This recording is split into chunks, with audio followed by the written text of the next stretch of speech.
அனைவருக்கும் வணக்கம். அறிவு பகிர்வு நிகழ்வு 60 அனைவரையும் அன்புடன் வரவேற்கிறது. நிகழ்வின் தொடக்கமாக நேற்றுக்கு முந்தைய நாள், அதாவது 13ஆம் தேதி விடியற்காலை தலித் ஆய்வின் முன்னோடி பேராசிரியர் ராஜ்கோதன் அவர்கள் இறந்து விட்டார் என்ற செய்தியை அனைவரும் அறிந்திருப்போம்.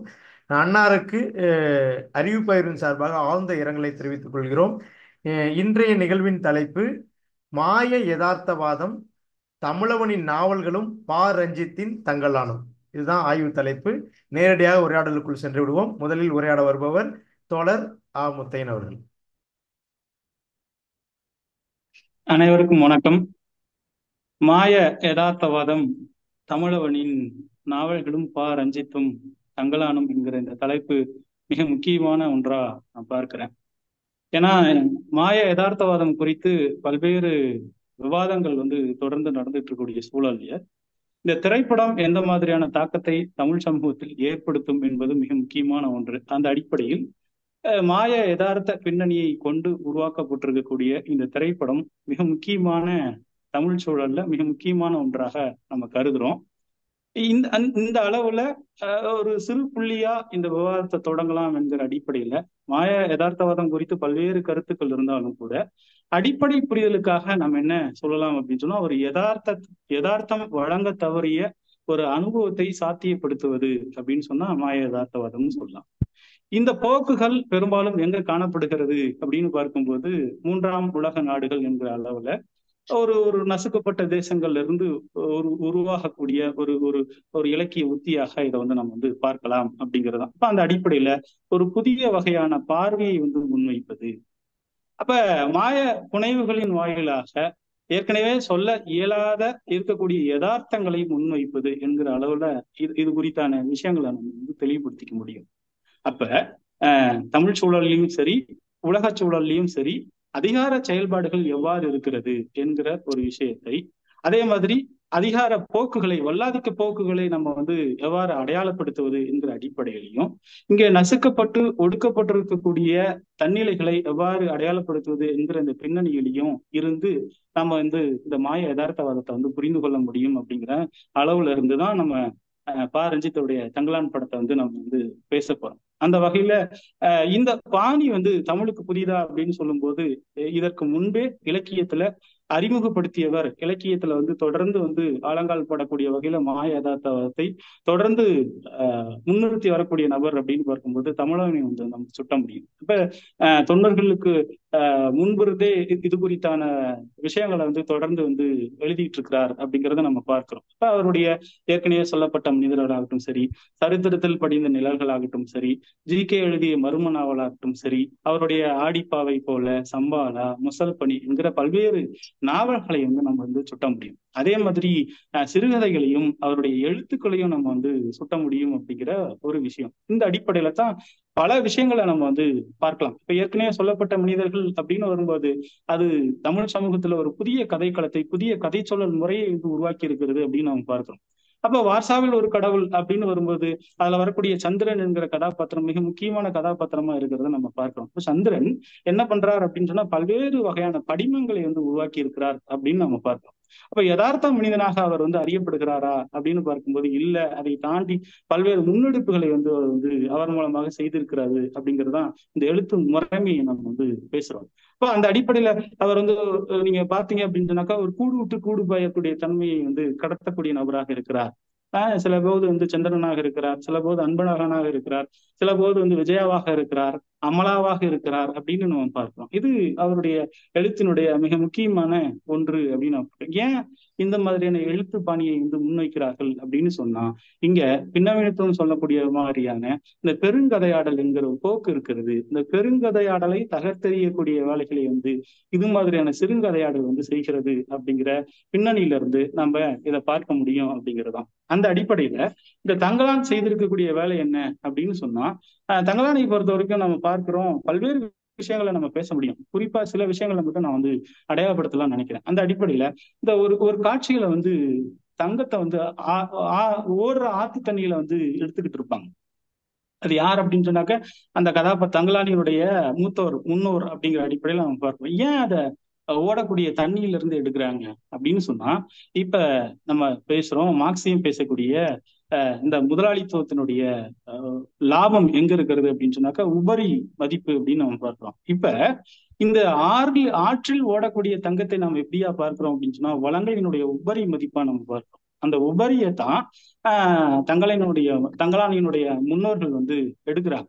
அப்ப அத வன்மையா வந்து எனக்கு இது வந்து கிடைத்தே ஆக வேண்டும் என்கிற அடிப்படையில ஒரு அரசர் இருக்கும்போது அதை வன்மையா கண்டிக்கக்கூடிய நபராகவும் அந்த அந்த கதாபாத்திரம் இருக்கிறத நம்ம பார்க்கிறோம். இது இது ஒரு வகையிலான ஒரு ஒரு ஒரு கூடகமான ஒரு குறியீடான ஒரு காட்சி. இப்ப வளங்களை வந்து கொள்ளையடிக்க கூடாது என்கிற ஒரு காட்சி. இந்த பின்னணியில தான் நம்ம வந்து தங்க மலையை நம்ம பார்க்கிறோம். ஏன் அப்படின்னு சொன்னாக்க புனைவு அப்படிங்கிறது கிட்டத்தட்ட ஒரு வகையான மாயை தன்மை கொண்டது அப்படின்னு சொல்றது லக்கானியினுடைய பார்வையா இருக்கிறத நம்ம பார்க்கிறோம். அந்த பின்னணியில இருந்து இதை நம்ம வந்து புரிந்து கொள்ளணும் அப்படிங்கிற ஒரு விஷயம். இப்படி இதை ஏன் நம்ம பார்க்கலாம், இதை ஏன் நம்ம பேசுறோம் அப்படின்னு சொன்னா, இது ஒரு வகையான இயற்கை கடத்தக்கூடிய வளங்களை இயற்கைக்கு எதிராக செல்வங்களை சேகரிக்கக்கூடிய ஒரு சூழலில் இருந்து அது தேவையில்லை, வாழ்க்கைக்கு தேவையான செல்வங்கள் மட்டும் போதும், அது குறைந்த அளவுல இருந்தா மட்டும் போதும் என்கிற ஒரு இடத்துல இருந்து அந்த முதலாளிகளினுடைய உழைப்பு சுரண்டலை அடையாளப்படுத்தக்கூடிய ஒரு விஷயமா இந்த படிமத்தை இந்த காட்சியை வந்து நம்ம வந்து பார்க்க முடியும் அப்படிங்கிறதான். அதே மாதிரி இதுல இன்னொரு விஷயத்த நம்ம மிக முக்கியமா பேசணும் அப்படிங்கிறதா என்னன்னா கனவு காட்சி அப்படின்னு சொல்றது. கனவுகள்ல நீங்க பாத்தீங்கன்னா தங்கலானுடைய கனவுல வந்து அவருடைய முன்னோர்கள் வந்துகிட்டே இருப்பாங்க. ஏன் வர்றாங்க?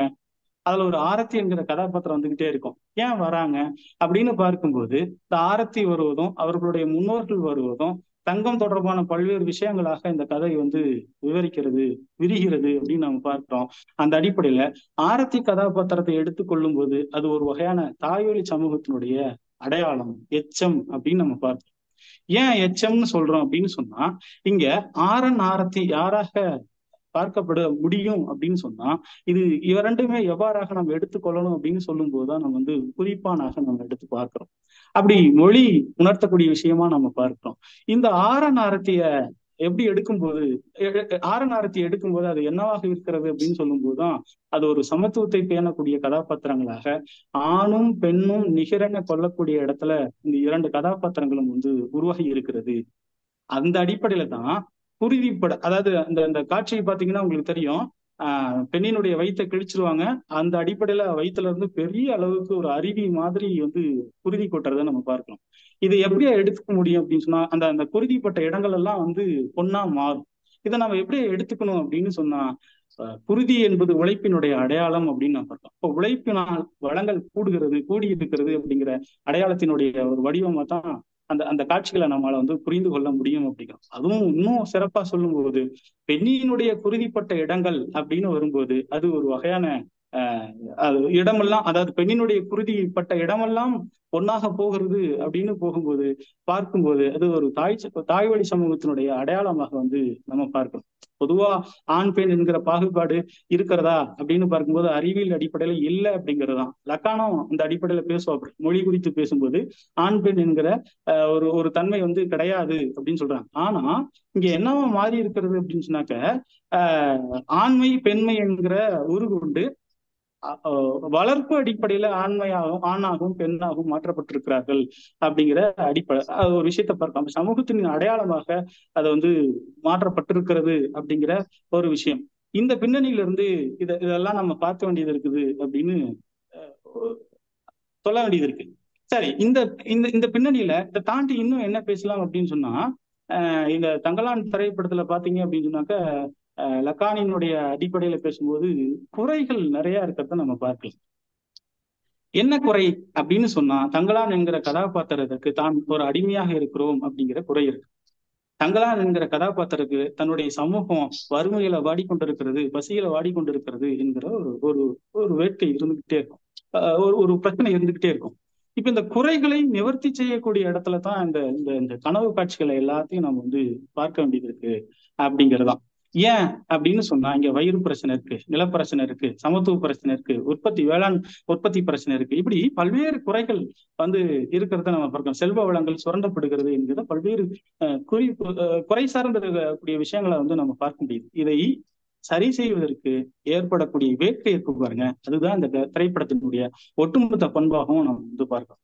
அப்ப அந்த வேட்கை என்ன பண்ணுது அப்படின்னு சொன்னா வேளாண்மை உற்பத்தியை என்ன பண்ணுது, ஏற்கிறது, தங்கத்தை எடுப்பதற்கு முன் வருகிறது, சமத்துவத்தை உருவாக்குவதற்கு முனைகிறது அப்படிங்கிற இடத்துல இருந்து நம்ம பார்க்கலாம். இதையெல்லாம் தடுக்கக்கூடிய இடமாக யார் இருக்கிறார் அப்படின்னு பார்க்கும்போது அதிகாரம் இருக்கிறது அப்படின்னு நம்ம பார்க்கலாம்.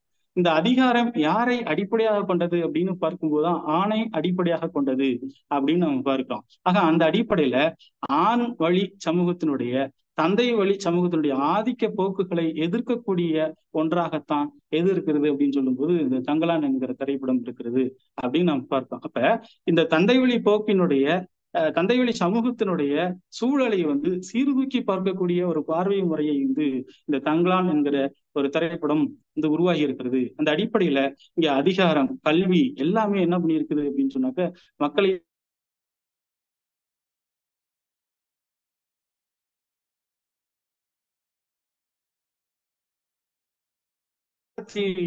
நோக்கி மண்டியிடக்கூடிய ஒரு கதாபாத்திரமா தங்கலான் நம்ம பார்க்கிறோம். ஏன் அப்படின்னு சொன்னா நம்ம இந்த இடத்துல எதை நம்ம புரிந்து கொள்ள வேண்டி இருக்கிறது அப்படின்னு சொல்லும்போது, இந்த அதிகாரங்களை கல்வி ஏற்படுத்தக்கூடிய தாக்கங்களை கட்டுப்படுத்தக்கூடிய ஒன்றாக யார் தான் இருக்க முடியும் அப்படின்னு சொன்னாக்க தாய் வழி சமூகம் தான் இருக்க முடியும் என்கிற ஒரு அடையாளத்தை படிமமாக மாற்றி அதை என்ன பண்ணி இருக்கிறாங்க அப்படின்னு சொன்னா ஆரத்தியிடம் மண்டியிடக்கூடிய ஒரு விஷயத்தை உருவாக்கி இருக்கிறாங்க. இப்ப இந்த திரைப்படம் என்னவாக நிற்கிறது அப்படின்னு சொன்னா மண்டியிடாத ஒரு வெற்றியாக இந்த திரைப்படம் முன்னிறுத்தப்படணும் அப்படிங்கிறதா நம்ம பேசக்கூடிய விஷயம். அதே மாதிரி நீங்க கவனிச்சு பாத்துக்கிட்டீங்கன்னா இறுதி காட்சியில அந்த தங்கத்தை எடுக்கக்கூடிய சூழல்ல ஒரு கணவன் சுட்டு கொல்லப்பட்டிருப்பான். சுட்டு கொல்லப்பட்ட கணவன் இருக்கக்கூடிய துயரத்துல இருக்கக்கூடிய ஒருத்தி திரும்பவும் போய் தங்கத்தை எடுத்துட்டு ஓடி போகக்கூடிய சூழல் இருக்கு பாருங்க. அது ரொம்ப முக்கியமான காட்சின்னு நான் பாக்குறேன். ஏன்னா இந்த காட்சிகள் எல்லாம் சுயமரியாதையை உண்டாக்கக்கூடிய காட்சிகளாக இருக்கிறது அப்படின்னு நம்ம பார்க்கிறோம். அப்ப அதிகாரத்தால் வீழ்த்தக்கூடிய சுயமரியாதையை திரும்பவும் மீட்டெடுக்கக்கூடிய ஒரு காட்சியாக இந்த இந்த திரைப்படத்தை நம்ம பார்க்கிறோம். இப்போ தாய் குறியீட்டை அதிகமாக முன்னிறுத்தக்கூடிய ஒரு வடிவமாகத்தான் இந்த ஆரத்தி என்கிற கதாபாத்திரம் இருக்கிறது. தன்னிலைகளை மீட்டெடுக்கக்கூடிய கதாபாத்திரங்களாகத்தான் இந்த கதாபாத்திரங்கள் உழவுகிறது அப்படின்னு நம்ம பார்க்கிறோம். அப்ப பன்முக ஒடுக்குதலை சுட்டி காட்டக்கூடிய ஒரு திரைப்படமாக இந்த மாய யதார்த்தவாதத்தை பின்பற்றி எடுக்கப்பட்ட திரைப்படமாக இந்த தங்கலான் திரைப்படம் இருக்கிறது. இது ஒரு வகையிலான தமிழ் சமூகத்தினுடைய ஃபியூச்சர் ஃபில்ம் அப்படின்னு சொல்றோம் இல்லையா, எதிர்கால திரைப்படமாக இருக்கும் என்பதை மட்டும் தெரிவித்துக் கொண்டு வாய்ப்புக்கு நன்றி கூறி விடைபெறுகிறேன். நன்றி. தோழர் அவர்களுக்கு நன்றி. அடுத்ததாக தோழர் இரா கந்தசாமி அவர்கள் தன்னுடைய கருத்தை முன்வைப்பார். அனைவருக்கும் வணக்கம். தோழர் முத்தையன் அவர்கள் பேசியதன் தொடர்ச்சியாக காப்ரியல் கார்சியா மார்க்வெஸ் எனப்படுகின்ற ஸ்பானிய எழுத்தாளருடைய 100 Years of Solitude, 100 தனிமை என்ற நாவலை அடிப்படையாக கொண்டு தமிழில் 2 படைப்புகள், ஒன்று இலக்கிய படைப்பு, இன்னொன்று திரைப்படைப்பு என்று வந்திருக்கின்றன. தமிழவன் அவர்களுடைய ஏற்கனவே சொல்லப்பட்ட மனிதர்கள் இலக்கிய படைப்பு, பா. ரஞ்சித் அவர்கள் இயக்கியுள்ள தங்கலான் என்ற திரைப்பிரதி 2வது திரைப்படைப்பு. இங்க யதார்த்தத்திலிருந்து ஒரு விஷயத்தை யதார்த்தமாக சொல்வதிலிருந்து மிக யதார்த்தமாக அல்லது மாய யதார்த்தமாக, மாந்தரிக யதார்த்தமாக சொல்ல முயல்வதனுடைய சாத்தியப்பாடுகள் என்ன, பிரச்சனைகளை புரிந்து கொள்ளக்கூடிய சாத்தியப்பாடுகள் என்ன என்ற வகையில இந்த ஏற்கனவே சொல்லப்பட்ட நாவல் என்ற தமிழவனுடைய அந்த நாவலும் பா. ரஞ்சித்தினுடைய தங்கலான் திரைப்படமும் ஒரு புள்ளியில் இணைகின்றன என்பதை நாம பார்க்க முடிகிறது. இந்த ஏற்கனவே சொல்லப்பட்ட நாவலை குறித்த விமர்சனத்தில் ஜமாலன் ஒரு ஒரு ஒரு 2 முகாமையான கருத்துக்களை முன்வைப்பார். அவை ஒரு பிரதியை, அது திரைப்பிரதியோ இலக்கிய பிரதி, எப்படி வாசிப்பது, அதை கூறுகான் வாசிப்பு முறை என்று அவர் கூறுவார். அதாவது சிம்டமேட்டிக் ரீடிங் அப்படின்னு சொல்றது.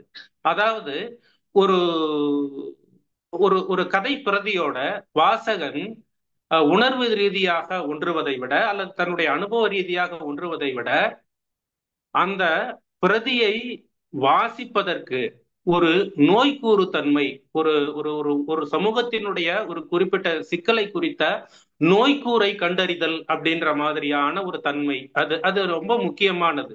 அந்த நோய்க்கூறு, ஒரு சமூகத்தினுடைய நோய், அடிப்படையான நோய்க்கூறுகள் என்ன, அவற்றிலிருந்து வெளியே வருவதற்கான சாத்தியப்பாடுகள் என்ன அப்படின்றத யோசிக்கிறது இந்த கூறுகான் வாசிப்பு முறை அப்படின்னு சொல்றாங்க. இது தமிழவனுடைய நாவல்கள் அனைத்திலும் இருக்கக்கூடிய ஒரு பொது அம்சம். அதே மாதிரி தங்கலான் திரைப்படத்திலையும் இப்படியான ஒரு விஷயம் இருக்கிறத நாம பாக்குறோம். ரெண்டாவது ஒரு மிக முக்கியமான ஜமாலன் சொல்லக்கூடிய இன்னொரு விஷயம் கதை பாத்திரங்களை குறித்த ஒரு ஒருமை. அந்த கதை பாத்திரங்கள் எப்படி இருக்கு அப்படின்னாக்கா, ஒரு யதார்த்த இலக்கியங்கள்ல, அதாவது நடப்பியலை கூறக்கூடிய இலக்கியங்கள்ல உள்ள பாத்திரங்கள் நடப்பியல் பாத்திரங்களாகவே இருக்கிறார்கள். அவர்கள் கதை பாத்திரங்களாக இருக்கிறார்கள். அவர்கள் விகசித்து போகக்கூடிய ஒரு தன்மையில இருக்கிறது இல்ல. இதை தாண்டி ஒரு மாய யதார்த்த, மிக யதார்த்த, மாந்தரிக தன்மை கொண்ட ஒரு புனைவை நிகழ்த்தும் போது அங்கு உள்ள பாத்திரங்கள் இருக்காங்க இல்லையா, அங்கு உள்ள மாந்தர்கள் இருக்காங்க இல்லையா, அவர்கள் கதை உருக்களாக இருக்கிறார்கள்.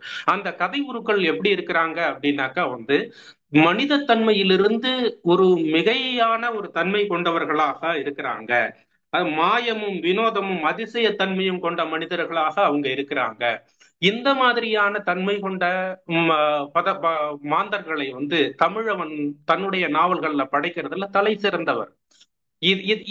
இதே ஒரு தன்மையில நாம பார்த்தோம் அப்படின்னாக்கா தங்கலான் திரைப்படத்தினுடைய கதை பாத்திரங்கள் மாய உருக்களாக இருக்கிறார்கள், கதை உருக்களாக இருக்கிறார்கள், கதை பாத்திரங்களாக இல்லாமல் கதை உருக்களாக இருக்கிறார்கள் அப்படின்றத நம்ம புரிஞ்சுக்க முடியுது.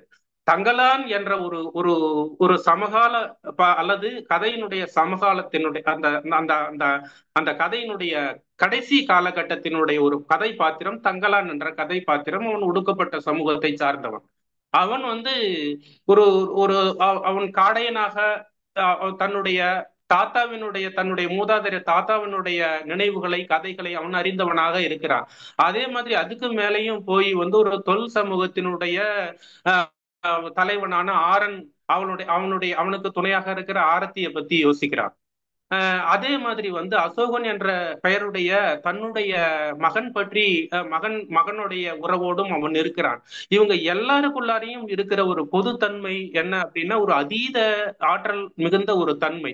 அதே மாதிரியான ஒரு கனவு தன்மை அவங்க கிட்ட இருந்துகிட்டே இருக்கு. அதாவது கடந்த காலத்தினுடைய நினைவுகளால் வழிநடத்தப்படுபவர்களா அவங்க இருக்கிறாங்க அப்படின்ற மாதிரி இருக்கு. இது ஒரு ஒரு இலக்கிய பிரதியை ஒரு திரைப்பிரதியாக வாசிப்பதற்கு இணையான ஒரு வாசிப்பு அனுபவத்தை நமக்கு தருவதாக இருக்கிறதா நான் பார்க்க முடியுது. இதுல இருந்து ஒரு தமிழவன் அவர்களுடைய வார்சாவில் ஒரு கடவுள் என்ற ஒரு நாவலில் இருந்து ஒரு சில கதாபாத்திரங்களை சொல்லி அந்த கதாபாத்திரங்களுக்கும் தங்கலான் சொல்லுகின்ற இந்த கதை உருக்களாக இருக்கின்ற ஒரு மாய வினோத தன்மை கொண்ட கதை உருக்களுக்கும் இடையே உள்ள உறவை ஒன்றிரண்டு விஷயங்கள் சொல்லி நான் நிறைவு செய்யலாம் என்று நினைக்கிறேன். இதுல முன்னாடி பேசின முத்தையன் அவர்கள் கூறியதை போல வார்சாவில் ஒரு கடவுள் என்ற நாவல்ல சந்திரன் என்பவன் தமிழ்நாட்டிலிருந்து ஒரு பேராசிரியராக, வருகை தரு பேராசிரியராக போலந்தினுடைய வார்சா என்ற நகருக்கு போகிறான். அப்படி போனா அங்க சில அனுபவங்களை அடைந்தான் என்று மட்டும் காட்டினா அது ஒரு யதார்த்த பிரதியாக இருந்துரும். அவனுக்கு விமானத்துல போகும்போதே நினைவு தப்பி போகிறது. அடிக்கடி நினைவு தப்பி போகின்ற ஒரு தன்மை உடையவனாக இருக்கிறான். அப்போ இந்த நினைவு தப்பி போகக்கூடிய தன்மை ஒரு கதை பாத்திரத்தை கதை உருவாக மாற்றுகிறது. அது ரொம்ப முக்கியம். இப்படி கதை உருவாக மாற்றும் போது ஒரு ஒரு ஒரு மிகைத்தன்மை கொண்டவனாக, ஒரு வினோதங்கள் கொண்டவனாக, ஒரு மாயத்தன்மை கொண்டவனாக இருக்கும் போது அங்க காலம் கூட கடக்கப்படுகிறது. இந்த காலத்தினுடைய இடைவெளிகள், காலத்தினுடைய வெளிகள் கலக்கப்படுகின்றன, காலத்தை தாண்டக்கூடியவர்களாக இருக்கிறாங்க. இந்த ஒரு விஷயம் முக்கியம். இதை அடிப்படையாக கொண்டு நாம் தங்கலான் திரைப்படத்தை பார்த்தோம்னா, தங்கலான் என்ற அந்த முதன்மை கதாபாத்திரம் வந்து காலவெளிகளை கடந்து வந்து தன்னுடைய நினைவுகளில் அவன் வந்து உழல்பவனாக, நினைவுகளில் இருந்து சில தகவல்களை பெறுபவனாக, நினைவுகளில் இருந்து தன்னுடைய மூதாதை தன்மை குறித்த ஒரு தெளிவை வந்து அடைபவனாக, அதற்குள் உழல்பவனாக அவன் காட்டப்படுகிறான். அப்ப நிகழ்காலத்துல வந்து பல தொல்காலங்களுடைய ஒரு ஒரு ஒரு ஒரு ஒரு தொல்காலங்களுடைய பல விஷயங்கள் வந்து உள்ள வந்து இடையீடுபட்டு கொண்டே இருக்கின்றன அப்படின்னு சொல்லணும். அதுக்கு அடுத்தது இதனுடைய தொடர்ச்சியா இன்னொரு அம்சத்தையும் நாம சொல்ல வேண்டியிருக்கு. என்ன அப்படின்னா, தமிழனுடைய இந்த வார்சாவில் ஒரு கடவுள் நாவல்ல வந்து ஒரு கதாபாத்திரம் இடம்பெறுவாங்க. அவங்க சிவனேசன் என்பவர். அவர் வந்து வார்சாவில் ஒரு பெரிய ஒரு ஒரு ஒரு ஒரு ஆன்மீக தன்மை கொண்டவராக, எல்லாராலும் வந்து போற்றப்படக்கூடியவராக இருப்பார். அவருடைய பூர்வீகத்தை, அவருடைய வந்து கடந்த காலத்தை பார்க்கும்போது, குமாங்குத்து என்ற பெயர்ல அந்த ஒரு சிறுவன் வந்து ஒரு சட்டவிரோதமான நிலையில் ஒரு அகதியாக கிழக்கு ஐரோப்பிய நாடுகளில் நாடு கடத்தப்படுபவன். அவன் வந்து அந்த அப்படி அகதிகளாக பல்வேறு இடங்கள்ல இருந்து, ஆப்பிரிக்க பகுதிகளில் இருந்து, கீழைத்தேய நாடுகள்ல இருந்து நாடு கடத்தப்படுகின்ற பல சிறுவர்கள் வாழ்க்கையில வந்து மரணம் என்பது எப்ப வேணாலும் நிகழக்கூடிய தன்மை கொண்டது. அந்த மரணத்திலிருந்து தப்பித்தவனாக கும்பாங்குத்து இருக்கிறான். அவனை வந்து கடவுளுடைய குரல் வந்து சொல்லி சொல்லி அடிக்கடி அவனை காப்பாற்றுகின்ற தன்மையை அடையுது. இப்ப கும்பாங்குத்து என்ற ஒரு சிறுவன் என்ற கதை பாத்திரம் கதை உருவாக மாறுகின்ற தன்மை இங்கதான் இருக்கு. அப்போ அவனுக்கு கடவுளுடைய குரல் கேட்குது. அவர் அமானுஷ்ய சக்திகள் கொண்டவனாக அவன் இருக்கிறான். அதே மாதிரி வந்து இங்க இந்த சந்திரனுடைய தாயாக இருக்கக்கூடிய ஒரு பெண் வந்து பர்மிய பூர்வீகம் கொண்டவர். ஆங்கிலேய அதிகாரிகளால் வந்து, ஆங்கிலேய படை வீரர்களால், ஆங்கிலேய இராணுவத்தினரால் ஒரு பர்மிய கிராமம் வந்து தீ வைத்து எரிக்கப்பட்ட போது, அந்த அங்க வந்து தப்பி பிழைத்த ஒரு 3 வயது பெண்ணை வந்து தமிழ்நாட்டுக்கு வரக்கூடிய தமிழர்கள், அங்கிருந்து கிளம்பி வரக்கூடிய தமிழர்கள் தூக்கிக்கிட்டு வராங்க. தூக்கிக்கிட்டு வந்து தமிழ்நாட்டுல வளர்க்குறாங்க. தமிழர் ஒருத்தருக்கு கல்யாணம் பண்ணி கொடுக்குறாங்க. அங்க வந்து அந்த பர்மிய பெண்ணுக்கு, பூர்வீகம் கொண்ட பெண்ணுக்கு பிறந்த மகன் தான் சந்திரன் வருது. இந்த சந்திரன் வந்து எப்படிப்பட்டவன்? இந்த சந்திரனுடைய தாய் வந்து தீயை அறியக்கூடியவளாக இருக்கிறாள். அவ ஒரு 3 வயசுல ஒரு பர்மாவுல 3 வயசுல பர்மாவுல வந்து அவ சந்தித்த ஒரு அனுபவம், அது ஒரு அன்கான்சியஸா வந்து திரண்டு அது தமிழ்நாட்டுல வந்து தீயை அறிபவளாக இருக்கிறான்றாங்க. இதுல இருந்து சொல்லக்கூடியது என்ன அப்படின்னா, வந்து ஒடுக்கப்பட்ட மக்கள், அதிகாரத்தால் ஒடுக்கப்பட்ட மக்கள் எல்லாரும் வந்து எப்படி ஒரு மிகை மனிதர்களாக மாறுகிறார்கள் என்றால், அந்த வலியும் வேதனையும் உயிர் பலிகளும், தாங்கள் சந்தித்த வலிகள், வேதனைகள், உயிர் பலிகள், இந்த மாதிரியான ஒடுக்குமுறைக்கு ஆளாகக்கூடிய மனித இருப்புகள் தான் மிகை மனிதர்களாக மாறுகிறார்கள், மிகை ஆற்றல் கொண்டவர்களாக மாறுகிறார்கள். தங்கலான் வந்து அப்படி ஒரு தமிழ் சமூகத்துல, இந்திய சமூகத்தில் சாதியால் ஒடுக்கப்பட்டவன். அவன் ஒரு மிகைத்தன்மை கொண்டவனாக மாறுகிறான் என்றால் ஒரு சொபஸ்டிகேட்டட் லைஃப்ல இருந்து இல்ல. அவன் வந்து எப்படி வந்து ஒரு ஒரு முடிவுக்கு வரான், தங்கத்தை தேடி போகணுன்ற முடிவுக்கு வர்றதே வந்து அங்க உள்ள ஆதிக்க சாதியினரால் அவனுடைய வயல் எரிக்கப்படுகிறது, அவனுடைய நெற்குவியல் எரிக்கப்படுகிறது. அந்த துயரம் வந்து அவன்கிட்ட இருக்கு. இது மாதிரியான பல்வேறு வகையான துயரங்களை அவன் யதார்த்த வாழ்க்கையில் பார்த்து பார்த்து பார்த்து நொந்து போனவன். நொந்து போனதற்கு ஒரு வடிகாலாக அவனுடைய அந்த தொல் நினைவுகளை தேடி போதல் என்றது இருக்குது. அப்போ அவனாகட்டும், அவனுடைய மகன் அசோகன் ஆகட்டும், அவனுடைய தாத்தா காடையன் ஆகட்டும், அதற்கு முன்பிருந்த தொல் ஆரனாகட்டும், ஆரத்தி ஆகட்டும், எல்லாருமே யாரு அப்படின்னாக்கா வந்து ஒரு தங்கலான் தான். ஒரு தங்கலானை உருவாக்குகின்ற ஒரு படைப்பாளியினுடைய மனோபாவம் தான். இன்னும் ஒரு விஷயத்த மட்டும் நான் சொல்லி நிறைவு செய்யலாம்னு நினைக்கிறேன். இந்த மாதிரியான துயரங்கள் சார்ந்து நாம பார்க்கும் பொழுது வந்து ஒரு விஷயத்த மட்டும் சொல்றேன் நான். இதுல வருகின்ற புத்தர் அப்படின்றவர் வந்து, புத்தருடைய தலை நீரில் கிடக்கிறது. ஆரத்தி வந்து முதலாக தங்கலானை இடைமறித்து மாற்றுகின்ற இடமும் வந்து ஒரு நீருக்கு அடியில் தான். இந்த மாதிரியான பல விஷயங்கள் வந்து ஒரு மிக யதார்த்த அல்லது மாய யதார்த்த மாந்தரிக யதார்த்த தன்மையில் தங்கலானில் இடம்பெறுகின்றன. அந்த வகையில் நாட்டுப்புற மக்களுக்கும் உழைக்கும் வழிகளை தாங்கி ஏழை மக்களுக்கும் தங்கலான் ஒரு சிறந்த பதிவாக ஒரு பிரதியாக இருக்கக்கூடிய ஒன்றுதான் அப்படின்றத சொல்லி நிறைவு செய்கிறேன். நன்றி, வணக்கம். தோழர்கள் இருவருக்கும் நன்றிகளும் வணக்கங்களும். இப்பொழுது என்னுடைய கருத்தை பதிவு செய்கிறேன். என்னுடைய பெயர் ராஜா. அனைவருக்கும் வணக்கம். இப்போ முன்னாடி பேசின தோழர்களுடைய தொடர்ச்சியா தமிழவன் வெர்சஸ் தங்கலான், அதாவது தமிழனுடைய நாவல்கள் வெர்சஸ் தங்கலான். இப்ப தமிழனுடைய நாவல்கள் எப்படி இருக்கும் அப்படின்னா, காலந்தோறும் யதார்த்த படைப்புகள்லாம் வந்துட்டு இருக்கு. யதார்த்த படைப்புகள்னா இருப்பதை இருப்பதாக காட்சிப்படுத்துவது. அப்படி காட்சிப்படுத்துவதன் வழியா என்ன நடந்துச்சு அப்படின்னா, மீண்டும் மீண்டும் பொது புத்தியை தக்க வைத்துக் கொண்டே இருக்கின்றன அந்த படைப்புகள் அனைத்து. பொது புத்தினா என்னது? பெரும்பாலும் ஆதிக்கமும் ஒடுக்கமும், ஆதிக்க சக்திகள் வாழ்ந்து கொண்டும் சில சில சக்திகளை ஒடுக்கி கொண்டு இருக்கும். ஒடுக்குமுறையும் ஆதிக்கமும் நிறைந்ததுதான் பொது புத்தி. அந்த சாதிய மதமும் நிறைந்ததான் பொது புத்தி. அந்த பொது புத்தியை வாழ வைத்துக் கொண்டே இருக்கிறது அந்த யதார்த்த எழுத்துக்கள். அப்பதான் தமிழவன் முதல் முறையாக நாவலுக்குள் ஏற்கனவே சொல்லப்பட்ட மனிதர்கள் வழியாக தொடங்கி வைக்கிறாரு. அப்ப அவர் தொடங்கி வைக்கும்போது யதார்த்த எழுத்துக்களை சும்மா நானும் எழுதுறேங்கிற பேர்ல எழுதாம அதுல ஒரு அரசியல் ஸ்டாண்ட் இருக்கும், ஒரு பொலிட்டிக்கல் ஸ்டாண்ட் இருக்கும். அது எப்படி இருக்குன்னா, உதாரணத்துக்கு ஒரு தைமூலா நாடு உருவாக்கப்படும். அந்த தைமூலா நாட்டுக்குள்ள இருந்து தமிழர்கள், இது தைமூலான்னு ஒரு நாடே கிடையாது, அப்ப இல்லாத ஒரு நாடு உருவாக்கி அதுல தமிழர்கள் எப்படி இருந்தாங்கன்னு ஒரு கற்பனையை உருவாக்கி அப்படி அதுக்குள்ள எதிர் சக்திகள் எப்படி இருந்துச்சு அப்படிங்கிறத காலத்தையும் இடத்தையும் குழப்புவதன் வழியாக அது உருவாகிற மாதிரி இருக்கும். அதை வாசிக்கிறவங்களுக்கு நேரடியா எந்த அர்த்தத்தையும் அது கொடுக்காது. அது வாசகன் தனக்குள்ள ஒரு உரையாடலை நிகழ்த்தி அதை புரிந்து கொள்ளக்கூடிய வகையில் அர்த்தங்களை தானே உருவாக்கி கொள்ளக்கூடிய வகையில தான் அந்த எழுத்து முறையே இருக்கும். காட்சி முறைகள், அது படிமங்கள், குறியீடுகள், உருவங்கள் போன்ற உத்திகள் வழியாக எழுதப்பட்டிருக்கும். இவ்வாறு எழுதுவதன் வழியாக யதார்த்த வாசகன் மந்தை வாசகனாக மாற்றப்படுவதிலிருந்து இந்த யதார்த்த எழுத்துக்கள் வாசகனை சிந்திக்கக்கூடியவனாக மாற்றுகிறது.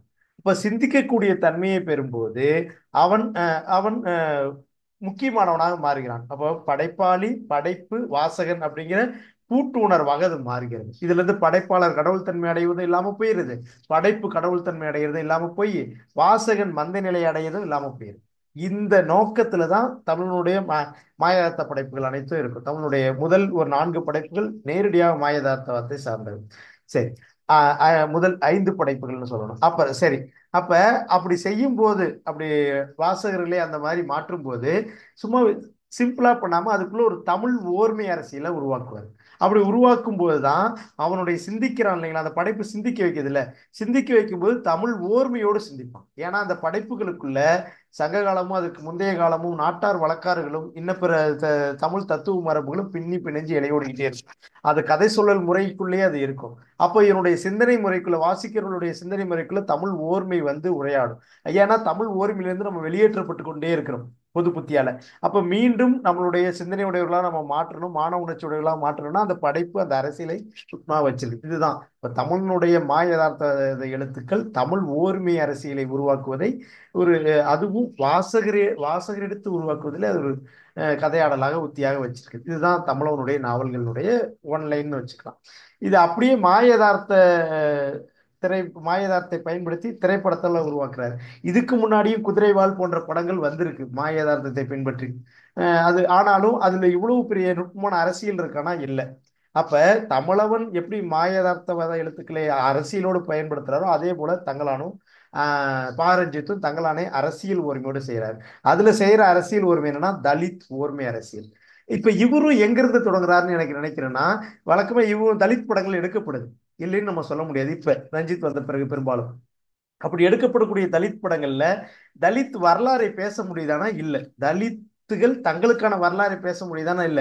ஏதோ ஒரு வகையில ஆதிக்க சாதிகள் கட்டமைத்த வரலாற்றை பேசக்கூடியதாக அது மாறி போய் விடுகிறது. ஒண்ணு ஒடுக்குமுறை, தாங்களாம் அப்படிலாம் கஷ்டப்பட்டோங்கிற அந்த கதைகளை பேசுறோம். அப்படி பேசும்போது ஆதிக்க சக்திகள் சந்தோஷப்படுகின்றன.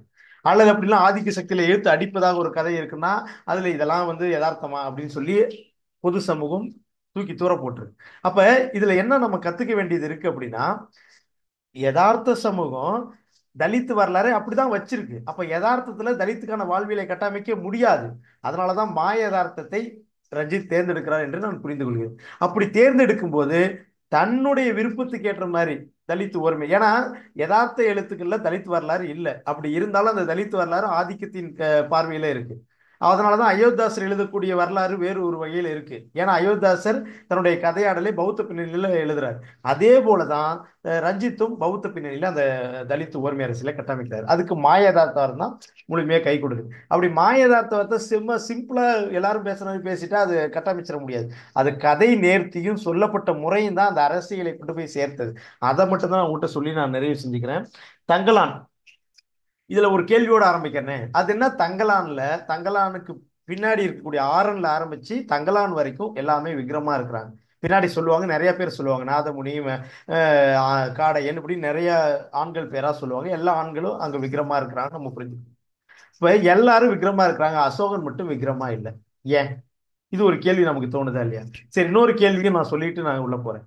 தாய்வழி சமூகத்துல சாரி, அந்த நிலத்தை பாதுகாக்கக்கூடிய பொறுப்பு ஆரண ஆர்த்திக்கு சமத்துவமா கொடுக்கப்படுது.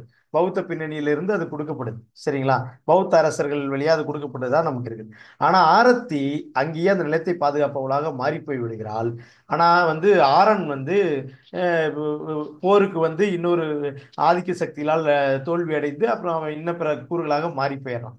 ஆனா ஆரத்தி அங்கேயே அந்த நிலத்தை பாதுகாப்புலாம் மாறி போயிடுறா. அந்த ஆரத்தி மீண்டும் பின்னாடி எந்த ஒரு கேரக்டர் வழியாகவும் வரவே இல்லை. திரும்ப, அதாவது பெண்கள் வழியா வரல நான் சொல்றேன். அந்த பெண்கள் தேங்கி போயிடுறாங்க. ஆனா ஆண்கள் வழியா அந்த ஆரத்தி டிராவல் பண்றான். சரியா?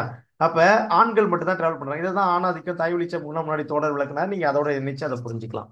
சரி, இப்ப நான் இங்க வந்துடுறேன். இப்ப தங்கலான் வெர்சஸ் அசோகன், இங்க அவங்க மகனா இல்ல, ஒரு ஆப்போசிட் கேரக்டரா இருக்கிறாங்க. எப்படின்னா, தங்கலான் நீங்க நுட்பமா கவனிச்சீங்கன்னா தங்கலான கடந்த காலம் அவனுடைய கனவா இருக்கும். நிகழ்காலங்கிறது புறத்துல எனக்கு நிலம், அவங்ககிட்ட மான உணர்ச்சின்னு ஒண்ணு இருக்குல்ல. இந்த மான உணர்ச்சிங்கிறது என்னன்னா கூட்டு நினைவில். இந்த மான உணர்ச்சி தமிழருடைய கூட்டு நினைவில் அது அவங்ககிட்ட இருக்கும். அதனால இந்த நிலத்தை மீட்கணும்னு நினைப்பான். நிலத்தை மீட்கணும்னு நினைக்கிற தங்கலான் அந்த ஆரத்தி பாதுகாக்கிற நிலமும் நம்மளுடைய தானே அவனுக்குள்ள சிந்தனைக்குள்ள வரவே இல்லை. பாருங்க, ஏன் வரலைன்னா அந்த மேல்மன ஆதிக்கம், அதாவது பிராமணிய ஆதிக்கத்தினால அவனுக்கு அப்படி ஒரு சிந்தனை வரவே இல்லை. ஏன்னா அவனால காடையனை தாண்டி சிந்திக்கவே முடியல. அதுக்கான ஸ்பேஸ் இந்த மேல்மன ஆதிக்கத்தினால அது ஸ்பேஸ் கிடைக்கவே இல்லை.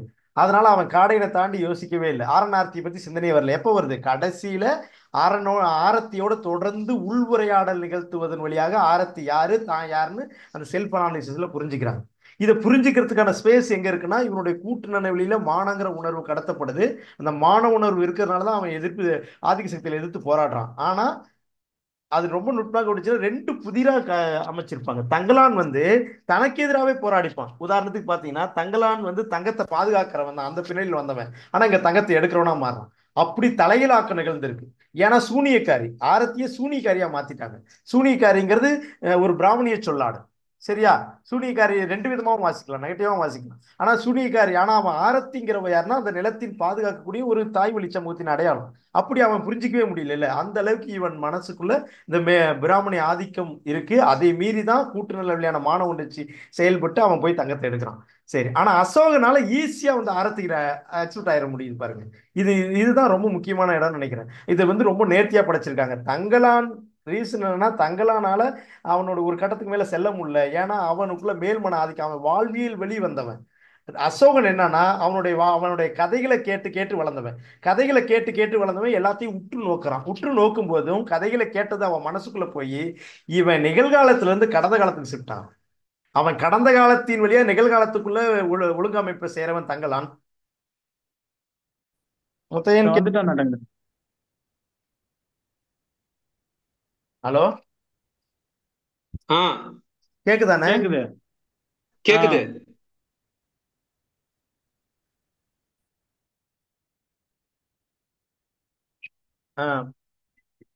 ஹலோ அண்ணா, கேக்குதானே? அதை கன்டினியூ பண்ணவா இப்ப? ஏன்னா டைம் முடிய போகுதுன்னு நினைக்கிறேன். கண்டினியூ பண்ணுங்க. சரி, அப்ப தங்கலான் ரெண்டு விதமா படைக்கப்பட்டிருக்கான். ஏன்னா அவன் ம், தங்கத்தை பாதுகாக்கக்கூடிய இடத்துல இருந்தவன் தங்கத்தை எடுக்கக்கூடிய இடத்துக்கு வந்துட்டான். அதான் நிலத்தை பாதுகாக்கக்கூடிய பொறுப்புக்கு வந்தவன் நிலத்தை எடுக்கக்கூடிய இடத்துக்கு ஷிஃப்ட் ஆறான். அது பிராமணிய ஆதிக்கம் நான் முன்னாடி சொன்னேன். இப்ப ரெண்டு மனநிலையில இருக்கிறான். ரெண்டு மனநிலையில இருந்தாலும் அவனை எப்படி கரெக்டா அவனால இயங்க முடியுது பெரும்பாலும் அப்படின்னா, அதாவது பாருங்க, ஆரத்திக்கு எதிராகவே செயல்படணும். ஆனா இவனுடைய நோக்கம் சரி. ஆதிக்க சக்தியில எதிர்க்கிற நோக்கம் சரி, ஆனா அவன் ஆரத்திக்கு எதிராக செயல்படுறாங்கிறது புரிந்து கொள்ள முடியாத அளவுக்கு பிராமணி ஆதிக்கம் நிறைந்த ஒரு மனநிலை இருக்கான். ஆனா அசோகன் அப்படி கிடையாது. இவனுடைய கதையில கேட்டு வளர்ந்தவன், இவனுடைய அந்த வாழ்வியல் வேற. இப்ப கதையில கேட்டு ஆதிக்க சக்திகளை பார்க்கறான். அப்ப இவன் என்ன பண்றான்னா, இவனால ஈஸியா அதை பத்தி ஒரு அகத்துக்குள்ள ஆதிக்க சக்திகளை பத்தி ஒரு பிம்பத்தை உருவாக்கிக்க முடியுது, பௌத்தத்தை பத்தி ஒரு அடையாளத்தையும் உருவாக்கிக்க முடியுது. அதனால எளிதில் ஆரத்தியை கனெக்ட் ஆயிடறான். பௌத்தத்தை ஒரு புத்தர சிலையை புரிந்து கொள்ள உடனே ஆரத்தியோட கனெக்ட் ஆக முடியுது. இதுதான் அசோகனோட டிஃபரன்ஸா காட்டினதுக்கு. ஏன்னா விக்ரம் வேற, அசோகன் வேற. அசோகன் எதிர்கால சக்தி, அதனாலதான் அந்த எதிர்கால சக்தியால ஈஸியா வந்து ஆரத்தியை கனெக்ட் ஆக முடியுது. ஏன்னா விக்ரம் கிட்ட பிரேக் ஆகி இவன் அகத்தின் வழி ஆரத்தியை கனெக்ட் ஆகலாம். இதுதான் அதனுடைய பிளஸ். இப்படி ஒரு நுட்பம் அதுக்குள்ள செயல்படுது இந்த கதையை சொல்லல அப்படிங்கிறத நான் சொல்ல விரும்புறது. ரெண்டாவது வந்து இவ ஆரத்தி அதை விட முக்கியம். ஆரத்திக்கு டபுள் ரோல். என்ன சார் டபுள் ரோல் அப்படின்னா, ஆரத்தி சாதாரணமா வந்து ஆரத்தியால வந்து தங்கலானையும் பாதுகாக்க வேண்டிய பொறுப்பு இருக்குது, அதே நேரத்துல தங்கலானை தடுக்க வேண்டிய பொறுப்பு இருக்குது. இப்படி ரெண்டு மனநிலையில ஆரத்தி செயல்பட்டான். ஏன்னா ஆரத்தினுடைய நீட்சி தான் தங்கலானுங்கிறது தெரியுது, அதாவது ஆரன் தன்னுடைய இணையரான ஆரனுடைய நீட்சி. ஆனா அதை வந்து அதையும் புரிதல் இருக்கு. அதே நேரத்துல அவன் தனக்கு எதிராக வேலை செய்யறாங்கிறத அவனுக்கு உணர்த்த வேண்டியது. அவனுக்கு பசியில் இருந்தா எருமக்கடாவை அனுப்ப வேண்டியது இருக்கு. இப்படி பல சிக்கல் இருக்கு. ஆனாலும் அதையும் பேலன்ஸ் பண்ணி போற நெருக்கடி ஆரத்திக்கு இருக்கு. இப்படி ஒரு சூட்சும நிறைந்த கதையை ஒரு நேர்த்தியான கதை சொல்லல சொல்லிட்டு இருக்கிறது தான் தங்களுடைய சிறப்பு. அதான் அதனுடைய அரசியல் அப்படின்னு நான் நினைக்கிறேன். அப்ப இப்படி இவ்வாறு ஒரு தலித் ஓர்மையை கதைகளின் வழி கட்டமைக்கிறது. ஏன் சார் கதைகள் வழி கட்டமைக்கிறதுனா, அப்படி கதைகளின் வழி கட்டமைக்கும் போதுதான் அது என்னவா முடியும்னா, அந்த கதைகள் திரும்ப திரும்ப பார்ப்பது வாசிப்பதன் வழியாக அகத்துக்குள்ள ஒரு உரையாடலை நிகழ்த்தி கொண்டே இருக்கும். உரையாடலை நிகழ்த்தும் போது அந்த அகம் தலித் ஓர்மையாக மாறும். தலித் ஓர்மையாக மாறும்போது அதுவும் தலித் வரலாற்று ஓர்மையாக மாறும். அப்படி வரலாற்று ஓர்மையாக மாறும்போது ஆதிக்க சக்திகளோடு உரையாடுவது மிக எளிதாக மாறிவிடும். இதுதான் இதனுடைய கதையினுடைய நுட்பம் அப்படின்னு நான் புரிஞ்சுக்கிறேன். அப்புறம் மற்றபடி நீங்க அதுல இருக்க பேரொளி, குருதி பாய்ச்சல், இவளுடைய ஆதிக்கத்தை அழிவற்ற தன்மை, யாரு ஆரத்தியோட அழிவற்ற தன்மை, இதெல்லாம் ரொம்ப முக்கியமான விஷயங்கள். அதே நேரத்துல இன்னொன்னு மட்டும் சொல்லிக்கிறேன். அசோகனும் தங்கலானும் முரணா இருக்கிறான்னு நான் சொன்னேன் இல்லைங்களா, அந்த முரண் கடைசியில கனெக்ட் ஆயிடுறாங்க. ஏன்னா அவனுக்கு தங்க கட்டியும் தேவை, அந்த நிலமும் தேவை. இப்ப ரெண்டும் அப்படிங்கும் போது அசோகனும் தங்கலானும் கனெக்ட் ஆயிடுறாங்க. அதாவது நிகழ்காலம் கடந்த காலம் ரெண்டையும் கனெக்ட் ஆகி தான் அங்க இயங்குறாங்க. ஏன்னா நிகழ்காலத்துக்கு தங்க கட்டி தேவைப்படுது, கடந்த கால தொடர்ச்சிக்கு நிலத்தை கையகப்படுத்துவதும் தேவைப்படுது. அப்போ வரலாற்று ஒருமையோடு தலித் ஒருமையை கட்டமைச்சதுல மிக முக்கியமான இது ஒரு வாசிப்பு, அதே ஒரு பரிசோதனை முயற்சி. தொலை சொன்னது போல ஃபியூச்சர் பிலிம் அப்படின்னு பார்த்துக்கலாம். இது இது இன்னும் நீண்ட உரையாடலை உருவாக்கக்கூடிய ஒரு படம். தொடர்ச்சியாக உரையாடி கொண்டிருக்கலாம். இது போன்ற எங்களுடைய உரையாடலை தொடர்ச்சியாக கேட்பதற்கு எங்கள் அறிவிப்பேர் வலைகளோடு இணைந்திருங்கள். தங்கள் கருத்துக்களை பகிர்ந்து கொள்ளுங்கள். தொடர்ந்து இது போன்ற கருத்துக்களை பரப்புங்கள் என்று கூறி விடைபெற்றுக் கொள்கிறோம். நன்றி, வணக்கம்.